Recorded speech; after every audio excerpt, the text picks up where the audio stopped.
অনুষ্ঠান প্রদর্শিত হবে। এখানে অন্যান্য অনুষ্ঠান আনন্দময়ী কালীমাতা সংস্থার। সো হ্যালো সবাইকে, দিনটা ছিল 3 এপ্রিল শুক্রবার। এই দিন আমরা গেছিলাম উলুবেড়িয়া কালীবাড়িতে, কারণ ওখানে রামনবমী উপলক্ষে ওই দিন ছিল রাবণবধ, আর সেই সঙ্গে ছিল বিভিন্ন আতশবাজির প্রদর্শনী।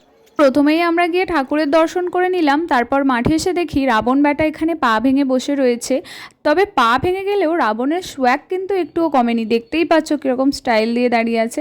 তো যাই হোক, আমি তোমাদের সঙ্গে প্রত্যেকটা আতশবাজির প্রদর্শনী শেয়ার করছি।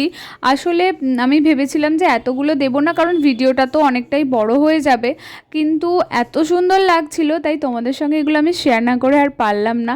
তাই ভিডিওটা একটু বড় হয়ে গেছে, তোমাদের সবাইকে পুরোটা দেখার অনুরোধ রইল। প্রত্যেকটা আতশবাজির প্রদর্শনী কিন্তু খুবই ভালো হয়েছিল, আর এগুলো আমি একটু স্পিড বাড়িয়ে দিয়েছি। এগুলো যদি তোমরা নর্মাল স্পিডে দেখতে আরও খুব ভালো লাগতো দেখতে। সামনে থেকে তো আমরা প্রচুর প্রচুর উপভোগ করেছি। আর এই এতগুলো আতশবাজি প্রদর্শনীর মধ্যে না আমার সবথেকে ভালো লেগেছে এই ছাতার মতো যেটা হচ্ছিল, এটাকে ওনারা বলছিলেন যে গোল্ডেন ছাতা।